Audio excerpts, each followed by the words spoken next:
یہ ان کے ایمان کا اور عشق رسول صلی اللہ علیہ وآلہ وسلم کا کرشمہ تھا کہ مسلسل کوچ اور معرکوں کے تھکے ہوئے جسموں میں جان اور تازگی پیدا ہو گئی تھی۔ یہ مبالغہ نہیں کہ وہ روحانی قوت سے لڑ رہے تھے۔ خالد رضی اللہ عنہ اس کوشش میں تھے کہ رومیوں کو گھیرے میں لے لیں، لیکن رومی زندگی اور موت کا مارکا لڑ رہے تھے۔ وہ اب وار اور حلے روکتے اور پیچھے یا دائیں بائیں ہٹتے جاتے تھے۔ وہ محاصرے سے بچنے کے لیے پھیلتے بھی جا رہے تھے۔ آخر وہ بھی بھاگ بھاگ کر قلعے کے ایک اور کھلے دروازے میں غائب ہونے لگے۔ خالد رضی اللہ عنہ نے بلند آواز سے حکم دیا، ان کے پیچھے قلعے میں داخل ہو جاؤ۔ لیکن دیوار کے اوپر سے تیروں کی بوچھاڑیں آنے لگی، برچیاں بھی آئیں۔ مجاہدین کو فوراً پیچھے ہٹنا پڑا اور رومی جو بچ گئے تھے وہ قلعے میں چلے گئے اور قلعے کا دروازہ بند ہو گیا۔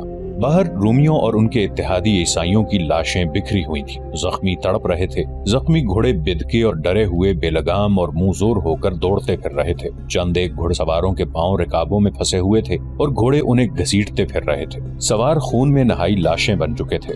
لڑائی ختم ہو چکی تھی۔ مجاہدین کے فاتحانہ نعرے گرج رہے تھے۔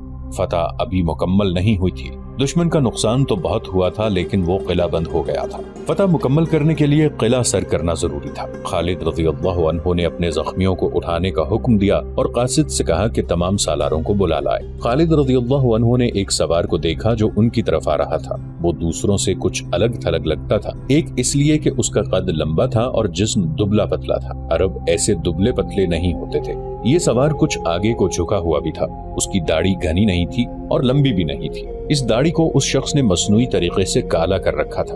وہ اس لیے بھی الگ تھلگ تھا کہ خالد رضی اللہ عنہ نے اسے لڑتے دیکھا تھا اور اس کا انداز کچھ مختلف سا تھا۔ سب کی توجہ اس شخص کی طرف اس وجہ سے بھی ہوئی تھی کہ اس کے ہاتھ میں پیلے رنگ کا پرچم تھا۔ یہ وہ پرچم تھا جو خیبر کی لڑائی میں رسول اکرم صلی اللہ علیہ وآلہ وسلم نے اپنے ساتھ رکھا تھا۔ خالد رضی اللہ عنہ اسے پہچان نہ سکے۔ دھوپ بہت تیز تھی۔ اس نے سر پر کپڑا ڈال رکھا تھا جس سے اس کا آدھا چہرہ ڈھکا ہوا تھا۔ خالد رضی اللہ عنہ کے قریب آ کر وہ شخص مسکرایا تو خالد رضی اللہ عنہ نے دیکھا کہ اس آدمی کے سامنے کے 2-3 دانت ٹوٹے ہوئے ہیں۔ ابو عبیدہ؟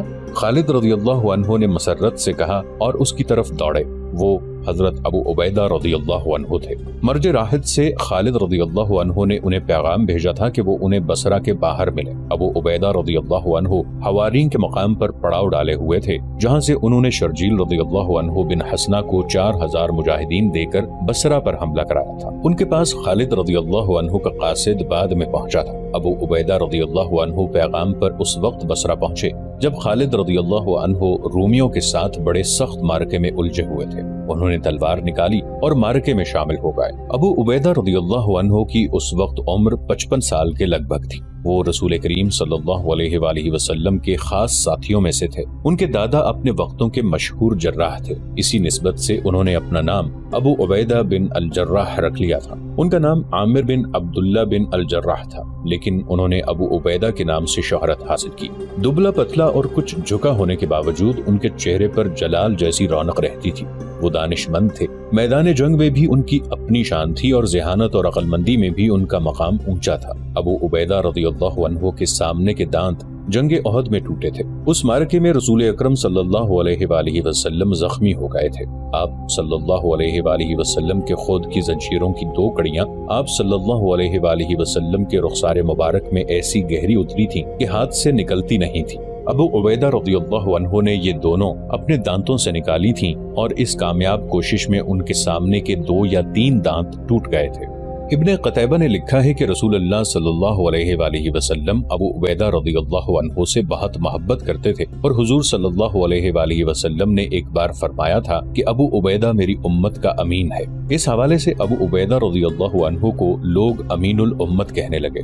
اس دور کی تحریروں سے پتہ چلتا ہے کہ خالد رضی اللہ عنہ نے جب ابو عبیدہ رضی اللہ عنہ کو بصرہ کے میدان میں دیکھا تو انہیں خدشہ محسوس ہوا کہ ابو عبیدہ رضی اللہ عنہ ان کی سپہ سالاری کو قبول نہیں کریں گے۔ وہ خلیفۃ المسلمین رضی اللہ عنہ نے ابو عبیدہ رضی اللہ عنہ کو تحریری حکم بھیجا تھا کہ جب خالد رضی اللہ عنہ شام کے محاذ پر پہنچ جائیں تو تمام لشکر کے سالار اعلیٰ خالد رضی اللہ عنہ ہوں گے۔ لیکن خالد رضی اللہ عنہ کو احساس تھا کہ معاشرے میں جو مقام اور رتبہ ابو عبیدہ رضی اللہ عنہ کو حاصل تھا وہ انہیں حاصل نہیں تھا۔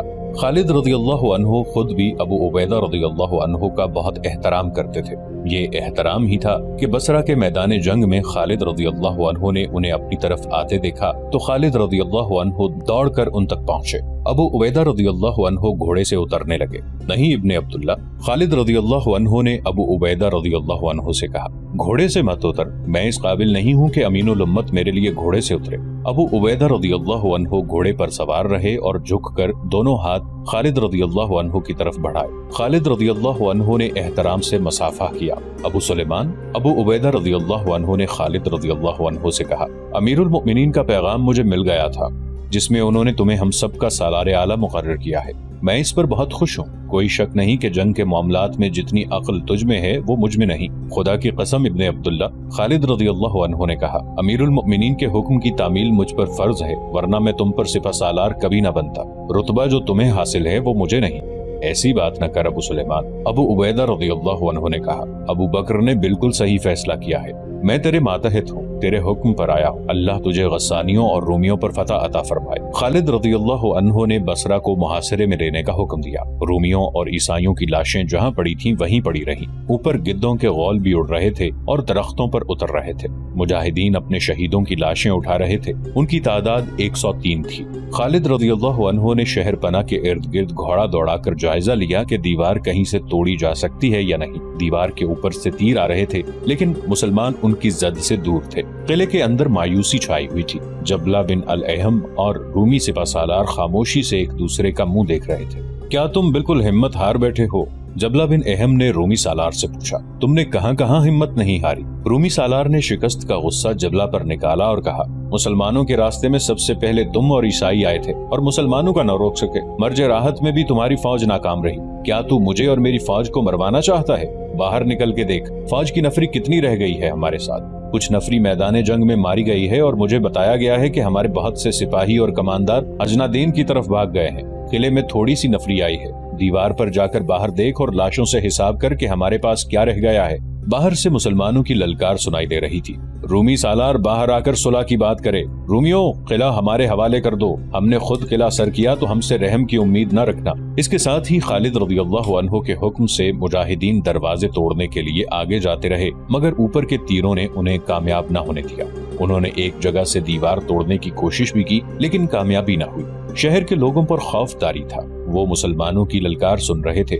وہ جانتے تھے کہ فاتح فوجیں شہر کے لوگوں کو کس طرح تباہ کیا کرتی ہیں۔ مسلمان کہہ رہے تھے کہ قلعے خود دے دو گے تو شہری اور ان کے گھر محفوظ رہیں گے۔ جبلہ بن الاحم اور رومی سالار کمرے سے باہر نہیں آتے تھے۔ شہر کے لوگ ایک ایک لمحہ خوف و ہراس میں گزار رہے تھے۔ وہ تنگ آ کر جبلہ کے محل کے سامنے اکٹھے ہو گئے۔ مسلمانوں سے صلح کر لو، وہ کہہ رہے تھے، ہمیں بچاؤ، قلعہ انہیں دے دو، ہمارا قتل عام نہ کراؤ۔ جبلہ اور رومی سالار نے 3-4 دنوں تک کوئی فیصلہ نہ کیا۔ خالد رضی اللہ عنہ نے محاصرے کے بہانے اپنے لشکر کو آرام کی مہلت دے دی۔ انہوں نے شہیدوں کا جنازہ پڑھ کر اسے دفن کر دیا۔ آخر ایک روز قلعے پر سفید جھنڈا نظر آیا۔ قلعے کا دروازہ کھلا اور رومی سالار باہر آیا۔ اس نے صلح کی بھیک مانگی۔ خالد رضی اللہ عنہ نے ان پر یہ شرط عائد کی کہ وہ جزیہ ادا کریں۔ رومی سالار نے قلعہ خالد رضی اللہ عنہ کے حوالے کر دیا۔ یہ جولائی 634 عیسوی جمادی الاول کا وسط تھا۔ رومی اور غسانی قلعے سے نکلنے لگے۔ شرجیل رضی اللہ عنہ بن حسنہ نے دیکھا کہ رومی سپاہی اجنادین کی طرف بھاگ رہے تھے۔ شرجیل رضی اللہ عنہ نے اپنا ایک جاسوس اجنادین بھیج دیا۔ اس جاسوس نے آ کر اطلاع دی کہ رومی فوج اجنادین میں جمع ہو رہی ہے اور توقع ہے کہ وہاں 90,000 فوج تیار ہو جائے گی۔ ہماری اگلی منزل اجنادین ہوگی۔ خالد رضی اللہ عنہ نے کہا، نیپولین ان جرنیلوں میں سے تھا جنہوں نے اپنے اپنے دور میں تاریخ کا پانسا پلٹا اور کرۂ ارض کو ہلا دیا تھا۔ فرانس کے تاریخ ساز جرنیل نیپولین نے خالد رضی اللہ عنہ بن ولید کے متعلق کہا تھا کہ اگر مسلمانوں کی فوج کا سپہ سالار کوئی اور ہوتا تو یہ فوج اجنادین کی طرف پیش قدمی ہی نہ کرتی۔ نیپولین کا دور خالد رضی اللہ عنہ کے دور کے تقریباً 1200 سال بعد کا تھا۔ تاریخ کے اس نامور جرنیل نے ان کی کامیابیوں اور ناکامیوں کا اور ان کی فوجوں کی کیفیت کا اور کارکردگی کا گہرا مطالعہ کیا تھا۔ جولائی 634 عیسوی میں بصرہ کی فتح کے بعد خالد رضی اللہ عنہ نے اپنی فوج کو اجنادین کی طرف پیش قدمی کا جو حکم دیا تھا وہ مسلمانوں کی فوج کی جسمانی کیفیت اور تعداد کے بالکل خلاف تھا۔ انہیں جاسوس نے صحیح رپورٹ دی تھی کہ اجنادین میں رومیوں نے جو فوج مسلمانوں کو کچلنے کے لیے اکٹھی کر رکھی ہے اس کی تعداد 90,000 سے زیادہ ہو سکتی ہے، کم نہیں۔ یہ فوج تازہ دم تھی، اس کے مقابلے میں مسلمانوں کی تعداد 30,000 کے لگ بھگ تھی اور یہ فوج مسلسل لڑتی چلی جاتی تھی۔ صرف بصرہ کی لڑائی میں 130 مجاہدین شہید اور بہت سے زخمی ہوئے تھے۔ یہاں موضوع معلوم ہوتا ہے کہ اس دور کی اسلامی فوج کے متعلق کچھ تفصیل پیش کی جائے۔ اسلامی فوج کی کوئی وردی نہیں تھی، جس کسی کو جیسے کپڑے میسر آتے تھے وہ پہن لیتا تھا۔ ایسا تو اکثر دیکھنے میں آتا تھا کہ کئی سپاہیوں نے بڑے قیمتی کپڑے پہن رکھے ہیں اور سالار، نائب سالار وغیرہ بالکل معمولی لباس میں ہیں۔ وجہ یہ تھی کہ سپاہی مال غنیمت میں ملے ہوئے کپڑے پہن لیتے تھے۔ اسلامی فوج کی ایک خوبی یہ تھی کہ سالاروں، کمانداروں یعنی افسروں کا کوئی امتیازی نشان نہ تھا۔ افسری کا یہ تصور تھا ہی نہیں جو آج کل ہے۔ بعض قبیلوں کے سردار سپاہی تھے اور انہی قبیلوں کے بعض ادنا سے آدمی کماندار تھے۔ عہدے اور ترقیاں نہیں تھی۔ آج ایک آدمی جذبے کے تحت فوج میں سپاہی کی حیثیت سے شامل ہوا ہے تو 1-2 روز بعد وہ ایک دستے کا کماندار بن گیا ہے۔ جذبہ اور جنگی اہلیت دیکھی جاتی تھی۔ ایسے بھی ہوتا تھا کہ ایک معرکے کا افسر اگلے معرکے میں سپاہی ہو۔ اسلام کی تعلیمات کے مطابق افسری اور ماتحتی کا تصور کچھ اور تھا۔ جس کسی کو افسر بنایا جاتا تھا وہ فرائض کی حد تک افسر ہوتا تھا، اس کا کوئی حکم ذاتی نوعیت کا نہیں ہوتا تھا۔ چونکہ افسر کے انتخاب کا معیار کچھ اور تھا، اس لیے اس وقت کا معاشرہ خوشامد اور سفارش سے آشنا ہی نہیں ہوا تھا۔ اتنی وسیع اسلامی سلطنت کا زوال اس وقت شروع ہوا تھا جب مسلمان افسر اور ماتحت میں تقسیم ہو گئے اور حاکموں نے ماتحتوں کو محکوم سمجھنا شروع کر دیا اور وہ خوشامد پسند ہو گئے تھے۔ ہتھیاروں کا بھی کوئی معیار نہ تھا۔ فوج میں شامل ہونے والے اپنے ہتھیار خود لاتے تھے۔ زرہ اور خود ہر کسی کے پاس نہیں ہوتی تھی۔ مسلمان سپاہی جو زرہ اور خود پہنتے تھے وہ دشمن سے چھینی ہوتی تھی۔ ان میں اس قسم کی یکسانیت نہیں ہوتی تھی جیسی فوجوں میں ہوا کرتی ہے۔ اسلامی فوج کا کوچ منظم فوج جیسا نہیں ہوتا تھا۔ یہ فوج غیر منظم قافلے کی مانند چلتی تھی۔ ان کی خوراک اور رسد ان کے ساتھ ہوتی تھی۔ بیل، گائیں، دمبے اور بھیڑ بکریاں جو فوج کی خوراک بنتی تھیں فوج کے ساتھ ہوا کرتی تھی۔ رسد کا باقاعدہ انتظام بہت بعد میں کیا گیا تھا۔ گھڑ سوار کوچ کے وقت پیدل چلا کرتے تھے تاکہ گھوڑے سواروں کے وزن سے تھک نہ جائیں۔ سامان اونٹوں پر لدا ہوتا تھا۔ عورتیں اور بچے ساتھ ہوتے تھے، انہیں اونٹوں پر سوار کرایا جاتا تھا۔ اس وقت کی اسلامی فوج کو دیکھ کر کوئی کہہ نہیں سکتا تھا کہ یہ فوج ہے، اس کو قافلہ سمجھا جاتا تھا، لیکن اس فوج کی ایک تنظیم تھی۔ آگے ہراول دستہ ہوتا تھا جسے اپنے فرائض اور ذمہ داریوں کا پورا احساس ہوتا تھا۔ اس کے پیچھے فوج کا ایک بڑا حصہ، اس کے پیچھے عورتیں اور بچے اور اس کے پیچھے عقب کی حفاظت کے لیے ایک دستہ ہوتا تھا۔ اسی طرح پہلوؤں کی حفاظت کا بھی انتظام ہوتا تھا۔ یہ فوج عموماً دشوار رستہ اختیار کیا کرتی تھی۔ اس سے ایک فائدہ یہ ہوتا تھا کہ منزل تک کا راستہ چھوٹا ہو جاتا تھا۔ دوسرا فائدہ یہ کہ راستے میں دشمن کے حملے کا خطرہ نہیں رہتا تھا۔ اگر دشمن حملہ کر بھی دیتا تو اسلامی فوج فوراً علاقے کی دشواریوں یعنی نشیب و فراز وغیرہ میں روپوش ہو جاتی تھی۔ دشمن ایسے علاقے میں لڑنے کی جرت نہیں کرتا تھا۔ جولائی 634 عیسوی کے آخری ہفتے میں خالد رضی اللہ عنہ کی فوج اسی طرح اجنادین کی طرف پیش قدمی کر رہی تھی۔ پہلے سنایا جا چکا ہے کہ مدینہ کی فوج کے 4 حصے مختلف مقامات پر تھے۔ خالد رضی اللہ عنہ نے ان کے سالاروں کو پیغام دیے تھے کہ سب اجنادین پہنچ جائیں۔ خالد رضی اللہ عنہ نے بصرہ پر قبضہ کر لیا تھا۔ رومیوں اور غسانیوں کے لیے یہ چوٹ معمولی نہیں تھی۔ بصرہ شام کا بڑا اہم شہر تھا۔ یہ مسلمانوں کا اڈا بن گیا تھا۔ سب سے بڑا نقصان رومیوں کو یہ ہوا تھا کہ لوگوں پر اور ان کی فوج پر مسلمانوں کی دھاک بیٹھ گئی تھی۔ مسلمانوں نے بصرہ تک شکستیں دی تھیں، کہیں بھی شکست نہیں کھائی تھی۔ کہیں ایک سالار کو پسپا ہونا پڑا تو فوراً دوسرے سالار نے شکست کو فتح میں بدل دیا۔ قیصر روم کی تو نیندیں حرام ہو گئی تھی۔ خالد رضی اللہ عنہ نے جب بصرہ کو محاصرے میں لے رکھا تھا اور صورتحال بتا رہی تھی کہ بصرہ رومیوں کے ہاتھ سے جا رہا ہے تو شہنشاہ ہرقل رومی نے حمص کے حاکم وردان کو ایک پیغام بھیجا تھا۔ کیا تم شراب میں ڈوب گئے ہو یا تم ان عورتوں جیسی عورت بن گئے ہو جن کے ساتھ تمہاری راتیں گزرتی ہیں؟ ہرقل نے لکھا تھا، اور اس میں کوئی شک نہیں کہ تمہارا دن اونگتے گزرتا ہے۔ کیا ہے ان مسلمانوں کے پاس جو تمہارے پاس نہیں؟ اگر میں کہوں کہ قیصر روم کی ذلت کے ذمہ دار تم جیسے حاکم ہیں تو کیا جواب دو گے؟ تم شاید یہ بھی نہیں سوچ رہے کہ مسلمانوں کی اتنی تیز پیش قدمی اور فتح پہ فتح حاصل کرتے آنے کو کس طرح روکا جا سکتا ہے؟ کیا تمہاری تلواروں کو زنگ نے کھا لیا ہے؟ کیا تمہارے گھوڑے مر گئے ہیں؟ لوگوں کو تم بتاتے کیوں نہیں کہ مسلمان تمہارے مال اور اموال لوٹ لیں گے، تمہاری بیٹیوں کو، تمہاری بیویوں اور تمہاری بہنوں کو اپنے قبضے میں لے لیں گے؟ مجھے بتایا گیا ہے کہ مسلمانوں کی تعداد 30,000 سے ذرا کم یا زیادہ ہے۔ تم زیادہ سے زیادہ فوج اکٹھی کرو اور اجنادین کے علاقے میں پہنچ جاؤ۔ محاذ کو اتنا پھیلا دو کہ مسلمان اس کے مطابق پھیلیں تو ان کی حالت کچے دھاگے کی سی ہو جائے۔ انہیں اپنی تعداد میں جذب کر لو، انہیں اپنی تعداد میں گم کر دو۔ رومیوں کی بادشاہی میں ہنگامہ برپا ہو گیا تھا۔ رومیوں اور عیسائیوں کی عبادت گاہوں میں پادریوں اور پروہتوں نے مسلمانوں کے خلاف اشتعال انگیز واز شروع کر دیے تھے۔ وہ کہتے تھے کہ اسلام ان کے مذہبوں کو ہمیشہ کے لیے ختم کر دے گا اور انہیں مجبوراً اسلام قبول کرنا پڑے گا، اور یہ ایسا گناہ ہوگا جس کی سزا بڑی بھیانک ہوگی۔ رومیوں کی فوج ایک منظم لشکر تھا۔ ان کے پاس گھوڑوں کی تعداد زیادہ تھی اور ان کے پاس گاڑیاں بھی تھیں جو گھوڑے اور بیل کھینچتے تھے۔ رسد کا انتظام بہت اچھا تھا۔ عبادت گاہوں میں لوگوں نے باز سنے تو وہ فوج میں شامل ہونے لگے۔ اس طرح ان کی فوج کی تعداد بڑھ گئی۔ حمص کا حاکم وردان جب فوج کے ساتھ اجنادین کو روانہ ہوا، اس وقت فوج کی تعداد 90,000 تھی۔ مسلمانوں کے جاسوسوں نے اس لشکر کو اجنادین کے علاقے میں خیمہ زن ہوتے دیکھا تھا۔ اتنے بڑے اور ایسے منظم لشکر کے مقابلے کے لیے جانا ہی بہت بڑی جرت تھی۔ مقابلہ تو بعد کا مسئلہ تھا۔ 24 جولائی 634 عیسوی کے روز خالد رضی اللہ عنہ اپنی فوج کے ساتھ اجنادین پہنچ گئے۔ وہ بیت المقدس کے جنوب میں پہاڑیوں میں سے گزرے تھے۔ ان پہاڑیوں کے ایک طرف میدان تھا۔ خالد رضی اللہ عنہ نے وہیں قیام فرمایا۔ تقریباً 1 میل دور رومی فوج خیمہ زن تھی۔ اس کا سالار اعلیٰ وردان اور سالار قبقلار تھا۔ رومی فوج تو جیسے انسانوں کا سمندر تھا۔ مسلمانوں کی فوج اس کے مقابلے میں چھوٹا سا دریا لگتی تھی۔ اسلامی فوج کے جو دستے دوسری جگہوں پر تھے وہ آ گئے اور مسلمانوں کی تعداد 32,000 ہو گئی۔ 1 میل کوئی زیادہ فاصلہ نہیں ہوتا۔ مسلمان اونچی جگہوں پر کھڑے ہو کر رومیوں کے خیمہ گاہ کی طرف دیکھتے تھے۔ انہیں حد نگاہ تک انسان اور گھوڑے نظر آتے تھے۔ 2-3 دنوں بعد خالد رضی اللہ عنہ کو بتایا گیا کہ فوج میں کچھ گھبراہٹ سی پائی جاتی ہے۔ مورخ لکھتے ہیں کہ ان 9,000 مجاہدین میں ذرا سی بھی گھبراہٹ نہیں تھی جو خالد رضی اللہ عنہ کے ساتھ تھے۔ وہ عیسائیوں، غسانیوں اور رومیوں کے خلاف لڑتے چلے آئے تھے۔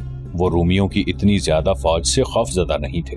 دوسرے دستوں کا حوصلہ بڑھانے کے لیے خالد رضی اللہ عنہ خیمہ گاہ میں گھومنے پھرنے لگے۔ وہ جہاں رکتے ان کے ارد گرد مجاہدین کا مجمع لگ جاتا۔ خالد رضی اللہ عنہ نے سب سے ایک جیسے ہی الفاظ کہے، اسلام کے سپاہیوں، میں جانتا ہوں تم نے اتنی زیادہ رومی فوج پہلے کبھی نہیں دیکھی، لیکن تم اتنی بڑی فوج کو پہلے شکست دے چکے ہو۔ خدا کی قسم تم ڈر گئے تو ہار جاؤ گے، اور اگر تم نے اس لشکر پر فتح پالی تو رومی ہمیشہ کے لیے ختم ہو جائیں گے۔ اپنے اللہ کے نام پر لڑو، اسلام کے نام پر لڑو۔ اگر تم نے پسپائی اختیار کی تو دوزخ کی آگ میں جلو گے۔ جب لڑائی شروع ہو جائے تو اپنی صفوں میں بدنظمی پیدا نہ ہونے دینا، قدم جما کر رکھنا۔ جب تک میری طرف سے حکم نہ ملے پیچھے ہٹنا نہ حملہ کرنا، اللہ تمہارے ساتھ ہے۔ ادھر رومیوں کا سالار اعلیٰ وردان اپنے کمانداروں سے کہہ رہا تھا، اے رومیوں، قیصر روم کو شکست کی ذلت سے بچانا تمہارا فرض ہے۔ قیصر روم کو تم پر اعتماد ہے۔ اگر تم نے ان عربی مسلمانوں کو فیصلہ کن شکست نہ دی تو یہ تم پر ہمیشہ کی طرح غالب آ جائیں گے۔ یہ تمہاری بہنوں، بیٹیوں اور بیویوں کو بے آبرو کریں گے۔ اپنے آپ کو منتشر نہ ہونے دینا، صلیب کی مدد مانگو، فتح تمہاری ہے۔ مسلمانوں کی تعداد بہت تھوڑی ہے، 1 کے مقابلے میں تم 3 ہو۔ 2-3 دن مزید گزر گئے۔ خالد رضی اللہ عنہ دشمنوں کی صحیح تعداد اور کیفیت معلوم کرنا چاہتے تھے۔ وہ کسی بھی جاسوس کو بھیج سکتے تھے، لیکن انہیں جس قسم کی معلومات کی ضرورت تھی وہ کوئی ذہین اور دلیر آدمی حاصل کر سکتا تھا۔ انہوں نے اپنے سالاروں سے کہا کہ انہیں کوئی آدمی دیا جائے۔ ابن ولید سالار زرار بن الاضور نے کہا، کیا میں یہ کام نہیں کر سکوں گا؟ خدا کی قسم مجھ سے بہتر یہ کام کوئی اور نہیں کر سکے گا۔ زرار وہ سالار تھے جنہوں نے بصرہ کے معرکے میں نہ صرف اپنی زرہ اتار پھینکی بلکہ قمیص بھی اتار کر کمر تک برہنہ ہو گئے اور ایسے جوش سے لڑے کہ سارے لشکر کے جوش و جذبے میں بے پناہ اضافہ ہو گیا تھا۔ ہاں ابن الاضور، خالد رضی اللہ عنہ نے کہا، تمہارے سوا یہ کام اور کون کر سکتا ہے؟ تم ہی بہتر جانتے ہو کہ تمہیں وہاں کیا دیکھنا ہے۔ زرار رضی اللہ عنہ نے قمیض اتار پھینکی اور کمر تک برہنہ ہو گئے۔ وہ گھوڑے پر سوار ہوئے تو خالد رضی اللہ عنہ اور دوسرے سالاروں نے قہقہہ لگایا۔ خدا حافظ میرے رفیقو، زرار نے ہلکی سی ایڑ لگا کر کہا، اللہ تجھے سلامت رکھے ابن الاضور۔ خالد رضی اللہ عنہ نے کہا، رومیوں کی خیمہ گاہ کے قریب ایک اونچی ٹیکری تھی۔ زرار رضی اللہ عنہ نے گھوڑا نیچے چھوڑا اور ٹیکری پر چڑھ گئے۔ مسلمانوں اور رومیوں کی خیمہ گاہ کے درمیان 1 میل کا علاقہ خالی تھا۔ دونوں فریقین کے گشتی سنتری اس علاقے میں گردش کرتے رہتے تھے۔ یہ گشتی سنتری گھڑ سوار ہوتے تھے۔ زرار کو رومیوں کے گشتی سوار نہیں دیکھ سکتے تھے۔ زرار ٹیکری پر چڑھے تو دوسری طرف رومیوں کے سنتری موجود تھے۔ انہوں نے زرار رضی اللہ عنہ کو دیکھ لیا۔ زرار تیزی سے نیچے اترے اور کود کر گھوڑے پر سوار ہوئے۔ انہیں پکڑنے کے لیے رومی سوار ٹیکری کے دونوں طرف سے آئے۔ ان کی تعداد مورخوں کے مطابق 30 تھی۔ زرار رضی اللہ عنہ نے گھوڑے کو ایڑ لگائی لیکن گھوڑے کو تیز نہ دوڑایا۔ رومی سواروں نے بھی گھوڑے تیز نہ دوڑائے۔ وہ غالباً محتاط تھے کہ مسلمان سنتری کہیں قریب موجود ہوں گے۔ پھر بھی رومی سواروں نے زرار کا تعاقب جاری رکھا اور زرار معمولی رفتار سے چلے آئے۔ رومی سوار انہیں گھیرے میں لینے کے لیے پھیلتے چلے گئے اور وہ ایک دوسرے سے دور ہوتے گئے۔ زرار رضی اللہ عنہ ان کے بکھرنے کے ہی منتظر تھے۔ ان کے پاس برچی تھی، ان کی اپنی خیمگاہ قریب آ گئی تھی۔ اچانک زرار رضی اللہ عنہ نے تیزی سے گھوڑے کو پیچھے موڑا اور ایڑ لگائی۔ ان کا رخ اس رومی سوار کی طرف تھا جو ان کے قریب تھا۔ انہوں نے اس رومی پر برچی کا وار کیا۔ وار بڑا زوردار تھا، رومی سنبھل نہ سکا